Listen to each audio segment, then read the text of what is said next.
Welcome करता हूं आप सभी सेकेंड ईयर स्टूडेंट को। तो आज का वीडियो बहुत शानदार होने वाला है। क्योंकि हम लेकर आए हैं यूनिट नंबर 6 का जो ओटी चैप्टर है ऑपरेशन थिएटर, उसके बारे में हम वीडियो नंबर यह 11वां होने वाला है MSN 1 का। ठीक है, MSN 1 का वीडियो नंबर 11वां होने वाला है, मेडिकल सर्जिकल नर्सिंग 1 का। अब चूँकि हम लोग जानते हैं कि यहाँ पे मेडिसिन, सर्जिकल मतलब सर्जरी और नर्सिंग मतलब नर्सिंग, तीनों तरीके से हम मरीज को देखभाल करते हैं, इसीलिए इसका नाम मेडिकल सर्जिकल नर्सिंग है। कितना पेशेंट होता है जिसको दवाई से ही बीमारी ठीक हो जाता है तो उसका मेडिकल ट्रीटमेंट होता है। कितना बीमारी सर्जरी वाला होता है समस्या, तो उसमें सर्जरी किया जाता है, तो सर्जरी के द्वारा ठीक किया जाता है। और इस दोनों रोग में कॉमन जो होता है नर्सिंग मैनेजमेंट होता है। दोनों रोग में कोई भी समस्या हो वहाँ पे नर्सिंग मैनेजमेंट होता ही होता है। ठीक है, तो इसीलिए इसका MSN 1 नाम दिया गया है। ठीक है, चलिए समझ गए। यूनिट नंबर 6 है ओटी का, ऑपरेशन थिएटर का। इससे पहले एक वीडियो कर दिए हैं, जाके देख लीजिएगा नहीं देखे तो। चलिए, ऑपरेशन थिएटर आप लोग के सामने में यहाँ पे देखिएगा। ऑपरेशन थिएटर के रख रखाव से संबंधित मुख्य तथ्यों को स्पष्ट कीजिए। Explain the main fact related to maintenance of OT. आप ओटी ऑपरेशन थिएटर जो होता है उस ऑपरेशन थिएटर को आप रख रखाव कैसे करेंगे इसको क्लियर करना है। ठीक है, तो ऑपरेशन थिएटर को जो होता है ओटी जो रूम होता है उसका रख रखाव में क्या क्या चीज़ें को बात को आपको ध्यान देने पड़ेंगे, इस चीज़ को हमको क्लियर करना है कि उस ओटी का हम लोग मेंटेनेंस कैसे रखेंगे, इसके तथ्यों के बारे में बताना है। ठीक है, चलिए देखते हैं। यह प्रश्न आपको 5 नंबर में पूछा गया है और पूछता भी है कि ओटी का रख रखाव कैसे करेंगे। ठीक है, या फिर ओटी के रख रखाव में नर्स की क्या भूमिका है बताइए, ऐसे भी पूछता है। चलिए देख लेते हैं। शल्य क्रिया कक्ष यानी ओटी रूम का रख रखाव निम्न प्रकार होनी चाहिए। अब एक नर्स को या सीधा कहा जाए कि ओटी को कैसे हम रख रखाव करेंगे, तो इसके लिए निम्नलिखित तरीके से हम रख रखाव में ध्यान देंगे। सबसे पहला है शल्य क्रिया कक्ष का वातावरण स्वच्छ एवं संक्रमण रहित बनाए रखनी चाहिए। सबसे रख रखाव में महत्वपूर्ण जो चीज़ें हैं वह ओटी का होता यह है कि ओटी जो भी जहाँ भी होगा ओटी रूम, उसके इन्वायरमेंट बिल्कुल स्वच्छ हाइजीन होगा और संक्रमण मुक्त होगा, संक्रमण से अलग होगा। ठीक है, ये हो गया। दूसरा है शल्य क्रिया कक्ष में विशेष एयर फिल्ट्रेशन डिवाइस होनी चाहिए। अब जो ओटी रूम होता है उस ओटी रूम में जो है एयर फिल्ट्रेशन डिवाइस लगी होनी चाहिए ताकि अंदर का जो वातावरण है वह दूषित ना हो और फ्रेश रहे। ठीक है, तो air filtration device OT room में लगा होना चाहिए, लगा भी होता है, आप लोग देखते भी होइएगा। ठीक है, शल्य क्रिया कक्ष के फर्श मतलब जो नीचे का है तथा सभी सतहों को साबुन, डिटर्जेंट तथा पानी से अच्छी तरह धोना चाहिए।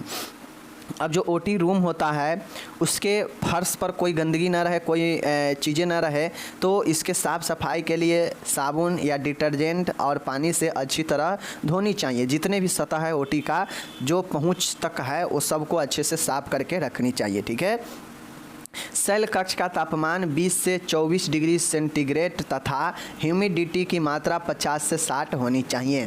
मतलब कहता है कि जो तापमान टेम्परेचर होना चाहिए ओटी रूम का वह 20 से 24 डिग्री सेंटीग्रेड में होनी चाहिए। ठीक है, 20 से 24 डिग्री सेंटीग्रेड का मतलब होता है कि ना ज़्यादा गर्मी होगा और ना ही ज़्यादा ठंडा होगा, एक अच्छा वातावरण होगा। ठीक है, और जो आर्द्रता होगा, ह्यूमिडिटी होगा, यह 50 से 60% होनी चाहिए।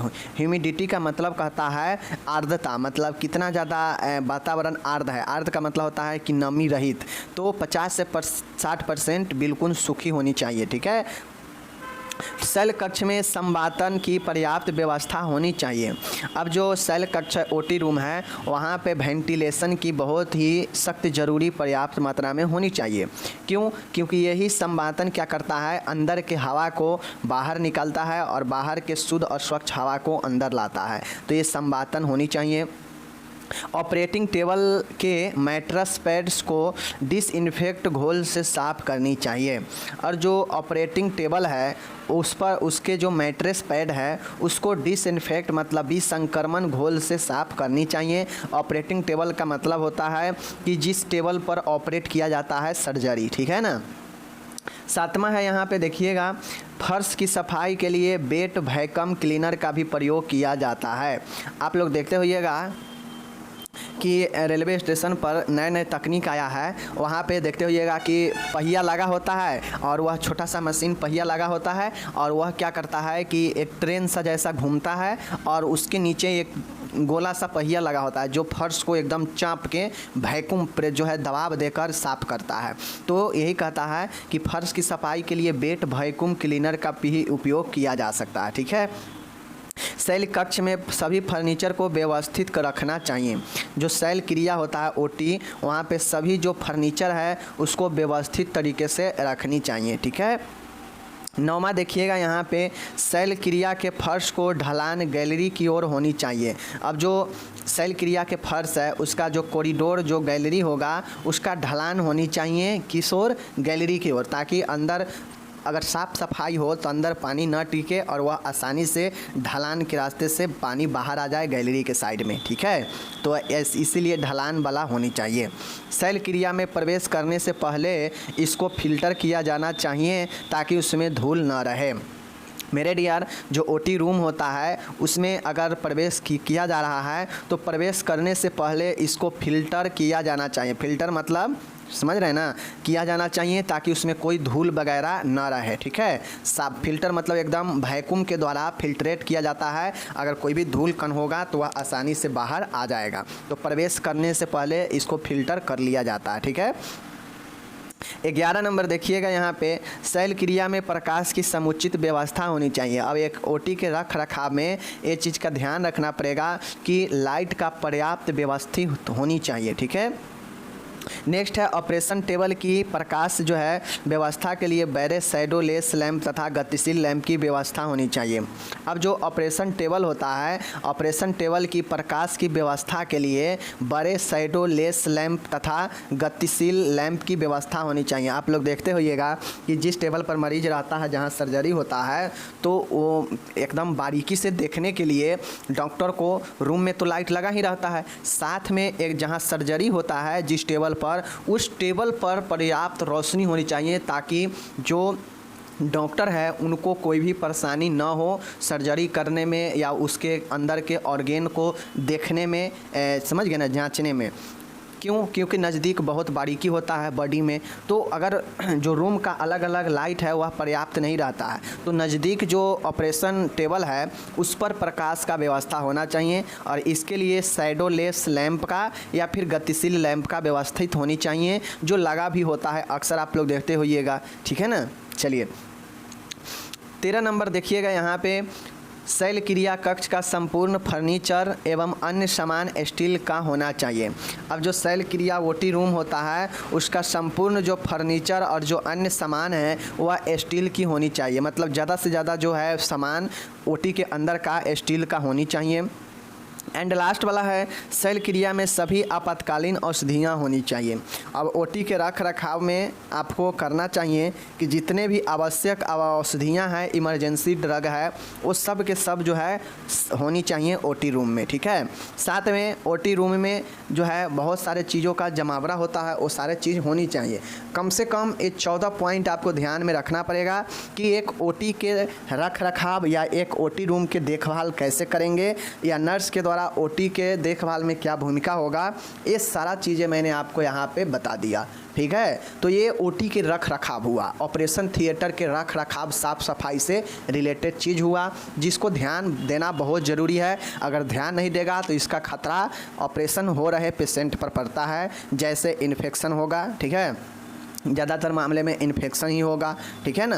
तो यही चीज़ जो है पेशेंट को बहुत बड़ा जटिलता देता है। तो इसलिए ओटी का रख रखाव बहुत ही इम्पोर्टेंट है जो कि आपको यहाँ पे 5 नंबर में एग्ज़ाम में पूछ सकता है, तो इस सारे को लिख सकते हैं। बाकी एक ओटी रूम का रख रखाव में और क्या क्या चीज़ होगा आप अपने से खुद से दिमाग लगाइए कि ऑपरेशन थिएटर है जहां ऑपरेशन होता है तो वहां पे हम कैसे कैसे किन किन चीज़ों को मेंटेन करके रखेंगे, इसी को तो यहाँ पे लिखना है। ठीक है ना। चलिए, तो ये 14 पॉइंट को आप 20 पॉइंट में भी कन्वर्ट कर सकते हैं आपके अंदर अगर काबिलियत है तो। समझ रहे हैं। अगर रटने रटाने का काबिलियत है तो फिर आपसे 14 पॉइंट मैं बता ही दिया, यही 14 पॉइंट लिखिए। ठीक है। चलिए ये हो गया। यहाँ पे देखिए इंग्लिश 14 पॉइंट का आपका इंग्लिश यहाँ पे दिए गए हैं, तो इसके लिए आपको टेंशन नहीं लेना है, पीडीएफ डिस्क्रिप्शन से मिल जाएंगे, आप लोग इसको अच्छे से पढ़ लीजिएगा, ठीक है।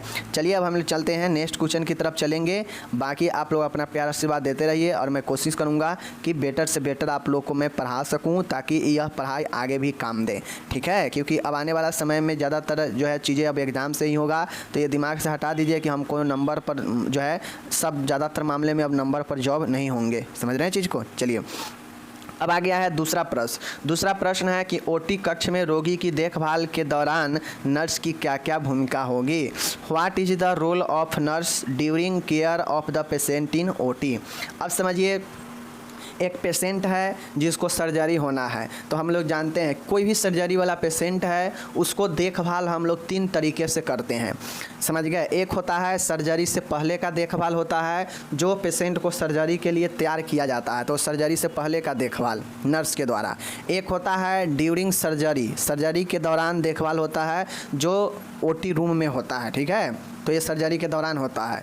अब एक देखभाल होता है पोस्ट ऑपरेटिव होता है, मतलब सर्जरी के बाद होता है। यह देखभाल आपके सर्जरी के बाद होता है और ओटी रूम से बाहर होता है, जो पोस्ट ऑपरेटिव रूम में देखभाल किया जाता है। तो ये 3 तरीके से देखभाल होता है। अगर आपको एग्ज़ाम में पूछे कि किसी मरीज के सर्जरी के दौरान नर्स के देखभाल बताएं, तो आप इस क्वेश्चन को सीधा लिख दीजिएगा, ठीक है। या ऐसे पूछे कि ओटी रूम में रोगी का देखभाल बताइए नर्स का, तो फिर भी आंसर यही होगा। मतलब चाहे सर्जरी के दौरान पूछ ले या ओटी रूम में रोगी का देखभाल पूछ ले। ओटी रूम के मतलब क्या कि सर्जरी के दौरान ही ना, ओटी में कौन पेशेंट रहता है, जब सर्जरी किसी का होने वाला है या सर्जरी चालू रहता है वही ना ओटी में रहता है, बाकी तो ओटी में रहता नहीं है, तो वही चीज़ें हैं, समझ गए। चलिए अब ये क्वेश्चन है तो इसमें और ज़्यादा पॉइंट शामिल किए हैं हम, देख लीजिए। ओटी ऑपरेशन थिएटर नर्स रोगी की निम्न प्रकार से देखभाल करती है, यानी ओटी में नर्स जो है रोगी के निम्न प्रकार से देखभाल करती है, या सर्जरी के दौरान नर्स जो है रोगी को निम्न प्रकार से देखभाल करती है। क्या क्या देखभाल करती है, चलिए एक एक करके समझते हैं। पहला पॉइंट है मरीज को ओटी में रिसीव करने के बाद मरीज के सभी इन्वेस्टिगेशन की जांच करती है।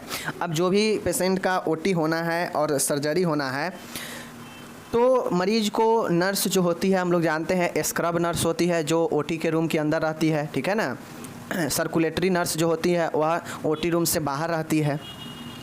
तो जो ओटी होना है पेशेंट को, तो नर्स का ये भूमिका होता है कि उस मरीज को रिसीव करे ओटी रूम के लिए, और रिसीव करने के बाद एक बार जो भी नर्स होती है वह उसके सभी दस्तावेज को, सभी जांच पुर्जा को जांचती है, इन्वेस्टिगेशन को जांचती है कि कोई इसमें जांच में कमी तो नहीं है। अगर वो फुलफिल कर लेता है, जांच पूरा कंप्लीट रहता है, तब जाके उसको ओटी रूम में प्रवेश किया जाता है। तो पहला पॉइंट, ओटी में रिसीव करने के बाद मरीज को सभी इन्वेस्टिगेशन को जाँच करती है कौन, नर्स, ठीक है। दूसरा है यहाँ पे मरीज को आवश्यक प्री ऑपरेटिव केयर प्रोवाइड करती है। अब मरीज को आवश्यक जो भी प्री ऑपरेटिव केयर होता है वो सब के सब प्रोवाइड करती है। प्री ऑपरेटिव का मतलब जैसे सर्जरी से पहले क्या दवाइयाँ देना है, ठीक है, सर्जरी से पहले पेशेंट को क्या करना है, ठीक है ना, मतलब सर्जरी से पहले केयर वाला जो होता है वह प्रोवाइड करती है, यह प्री ऑपरेटिव केयर में होता है। मरीज की सर्जरी साइट से बाल या रोम साफ करती है। अब जो नर्स होती है, नर्स का काम होता है कि सभी चीज़ों को मैनेज करके रखती है। जब सब क्लियर हो जाता है तो डॉक्टर को सिग्नल जाता है, डॉक्टर आके उसका सर्जरी शुरू करते हैं, ठीक है। तो उससे पहले ओटी रूम में होता है कि जो मरीज़ होता है उसके जहाँ भी सर्जरी होना है तो वहाँ के बाल को या रोम को साफ़ करती है। तो एक बात समझिए, डॉक्टर बाल या रोम को साफ़ नहीं करता है। अब आप मेडिकल क्षेत्र में आए हैं तो आपको लाज शर्म जो है मिटाना पड़ता है, और आप पेशेंट के, बीमार के लोगों को या लोगों के सेवा के लिए आए हैं तो आपको लाज शर्म और शर्मिंदगी हटाना पड़ता है। जैसे किसी व्यक्ति का मान गए उसके जेनेटियल पार्ट के आसपास सर्जरी होना है तो उसके जेनेटियल पार्ट से आपको बाल हटाना पड़ेंगे, आप कहेंगे, हिचकिचाएंगे, शर्मिंदगी करेंगे, तो फिर आपके लिए यह क्षेत्र नहीं है, समझ गए चीज़ को। तो वही चीज़ें कहता है कि सर्जरी साइट से बाल या रोम साफ करती है, ठीक है। मरीज के सभी प्रकार के गहने आदि उतार देती है। ओटी रूम में रिसीव करने के बाद मरीज के बाल तो साफ करते ही हैं, साथ में अगर मरीज कोई गहना, कोई ज्वेलर आदि पहनी है तो उसको उतार देती है, ठीक है। नेक्स्ट है मरीज को गाउन पहनाती है, उस पर मरीज का नाम, उम्र, बेड नंबर आदि का टैग लगाती है। अब मरीज को ये तैयार करने में ओटी में जो है मरीज को क्या करती है, देखिए ये सब जो चीज़ें हो रहा है ना, गाउन वगैरह पहनाना, ये सब प्री ऑपरेटिव केयर होता है जो ओटी के लिए ही होता है। समझ रहे चीज़ को, तो ध्यान दीजिएगा। अब मरीज के लिए जो हम लोग क्या पढ़ रहे हैं कि ओटी के लिए नर्स की भूमिका क्या होता है, ऑपरेशन थिएटर में नर्स की भूमिका क्या होता है एक सर्जरी वाले पेशेंट के लिए। तो ओटी रूम में यही सब जो है होता है, मरीज को गाउन पहनाती है, मरीज का उस पर नाम, उम्र, बेड नंबर आदि का टैग लगाती है ताकि मरीज को पहचाना जा सके। अब है नेक्स्ट, मरीज को एनेस्थेसिया टेबल पर शिफ्ट करती है एवं उपयुक्त स्थिति पोजीशन प्रदान करती है। अब मरीज को सर्जरी से पहले जो सबसे महत्वपूर्ण और फर्स्ट जो है डॉक्टर वाला प्रोसेस स्टार्ट होता है वह एनेस्थेसिया ही होता है, एनेस्थेटिक देना। अब इसमें मरीज मतलब बेहोशी करना, मरीज को एनेस्थेसिया टेबल जो होता है उस टेबल पर शिफ्ट करती है और उपयुक्त स्थिति पोजीशन प्रदान करती है, जो भी पोजीशन चाहिए वो पोजीशन में रखती है। सातवां है नर्स के लिए एनेस्थेसिया के दौरान मरीज के वाइटल साइन की लगातार जांच करती है। यह सर्जरी से होने का पहला प्रोसेस होता है जिसमें एनेस्थेसिया दिया जाता है। इसमें मरीज को एनेस्थेसिया टेबल पर लिटाया जाता है। मरीज को एनेस्थेसिया टेबल पर लिटाने के बाद जो एनेस्थेसिया दिया जाता है तो उस दौरान जो है मरीज का जो भी जैविक चिन्ह है लगातार उसका आकलन किया जाता है नर्स के द्वारा, ठीक है। क्योंकि बेहोशी हालात में मरीज का हो सकता है बेहोशी होते होते उसका प्राण भी बेहोश हो जाए, मतलब प्राण भी निकल जाए, तो इसका चेक करते रहती है, ठीक है। कोई भी जटिलता होने पर डॉक्टर को बताती है। मरीज को ट्रॉली से ओटी टेबल पर शिफ्ट करते समय, ठीक है ना, आईवी कैनुला, आईवी लाइन, ओ मास्क आदि का ध्यान रखती है। अब जो मरीज होता है उसको ट्रॉली के माध्यम से अब चूँकि उसको एनेस्थेसिया लग चुका है तो एनेस्थेसिया लगते ही उसको जो है आईवी भी लगाया जाता है, आईवी कैनुला, आईवी लाइन और O2 मास्क लगाया जाता है ऑक्सीजन वाला। तो ये सब जो है ध्यान रखते हैं और ध्यान रखते हुए उसे ऑपरेशन थिएटर के टेबल पर, सर्जरी वाले टेबल पर शिफ्ट करते हैं, ठीक है। मरीज की सर्जरी के अनुसार उसे स्थिति प्रदान करते हैं। अब जिस भी तरीका के मरीज को सर्जरी होना है उसी प्रकार से उसको पोजीशन में रखती है, ठीक है। ये सब नर्स की जिम्मेदारी है। मरीज को आईवी लाइन लगी है तो उसका आईवी फ्लूइड कंटिन्यू करती है। आईवी लाइन अगर पेशेंट को लगा है तो उसको आईवी फ्लूइड मतलब तरल पदार्थ जो इंट्रावेन के माध्यम से जाएगा वो कंटिन्यू कर देती है, ठीक है। सर्जरी के दौरान मरीज के जैविक चिन्हों को किसी भी प्रकार के परिवर्तन होने पर डॉक्टर को तुरंत सूचित करती है। अब हम लोग जानते हैं जब सर्जरी होते रहता है तो नर्स का ये काम रहता है कि वह लगातार वाइटल साइन जो जैविक चिन्ह है उस पर लगातार नज़र रखना, मॉनिटरिंग करते रहना। और मॉनिटर करते वक्त अगर किसी भी प्रकार के गड़बड़ दिखता है, जटिलता दिखता है तो तुरंत वह डॉक्टर को सूचित करती है, ठीक है। उसके बाद है 12 नंबर का है, मरीज को आवश्यकता अनुसार ऑक्सीजन मास्क द्वारा ऑक्सीजन लगातार जो है प्रदान करती है एवं मरीज का SpO2 स्तर चेक करती है। मेरे डियर यहाँ पे कॉमा लग गया है, टाइपिंग में दिक्कत हो गया है। O2 A भी O2 होगा, A भी O2 होगा, ठीक है। O के नीचे 2 होता है जो कि ऑक्सीजन होता है, ठीक है। तो मरीज को लगातार ऑक्सीजन मास्क के द्वारा देती है और SpO2 स्तर मतलब ऑक्सीजन लेवल चेक करती है। 13 नंबर है, सर्जरी के दौरान सर्जन की आवश्यकता अनुसार मदद करती है। अब नर्स का ये भी काम होता है, जब सर्जरी होते रहता है तो उस समय सर्जन जो होते हैं, जो सबसे मेन होते हैं, जो सर्जरी करते हैं, इनको जो है मदद करना नर्स का काम होता है। जैसे कोई इक्विपमेंट वगैरह की ज़रूरत होती है ला कर देती है, ठीक है। सर्जरी के दौरान आवश्यक आर्टिकल सही समय पर डॉक्टर को उपलब्ध कराती है। सर्जरी के दौरान जो भी चीज़ें का ज़रूरी है आर्टिकल का, उसको तुरंत सही समय पर डॉक्टर को उपलब्ध कराती है, ठीक है। सर्जरी के दौरान आवश्यक सभी आर्टिकल पहले से ही ट्रॉली पर तैयार रखती है। नर्स का ये काम होता है, ये भूमिका होता है कि वह सर्जरी वाले रूम में OT में पहले से ही सभी प्रकार के आर्टिकल्स जो सर्जरी में यूज हो सकते हैं उस सब को ट्रॉली पर तैयार रखती है, ताकि ज़रूरत पड़ने पर ऐसा ना हो कि वह OT रूम खोले और बाहर जाए लाने के लिए, ऐसा नहीं होता है, ठीक है। चलिए ये हो गया आपका। नेक्स्ट हम लोग यहाँ पे देखते हैं 16 नंबर का, सही समय पर सही साइज के सेचुअर प्रदान करती है, ठीक है। सही समय पर सही साइज के जो सेचुअर होते हैं उसको प्रदान करती है, जो सर्जरी में उपयोग किया जाता है, ठीक है ना, सेचुअर।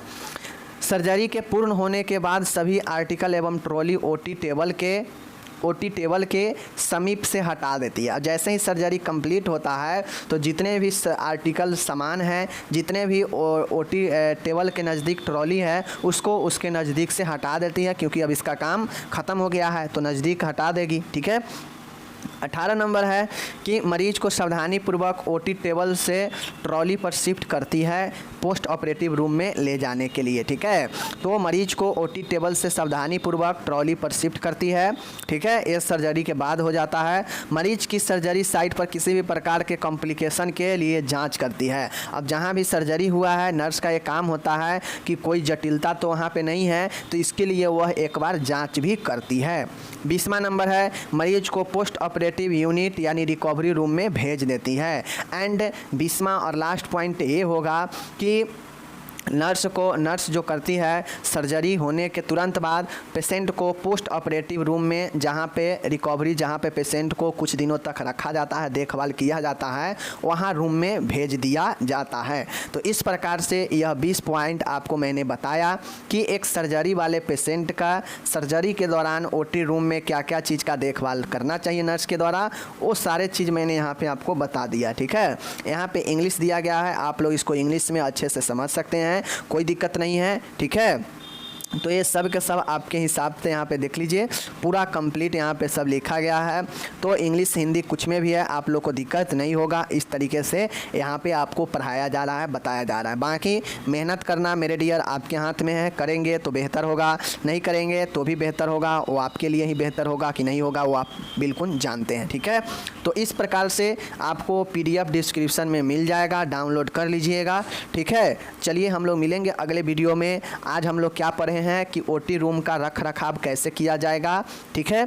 और दूसरा पढ़े हैं कि ओटी में सर्जरी के दौरान मरीजों का नर्सिंग देखभाल कैसे किया जाता है। तो ये सारा दोनों क्वेश्चन इंपॉर्टेंट है एग्जाम के लिए, तो आप लोग लिख दीजिएगा। ठीक है।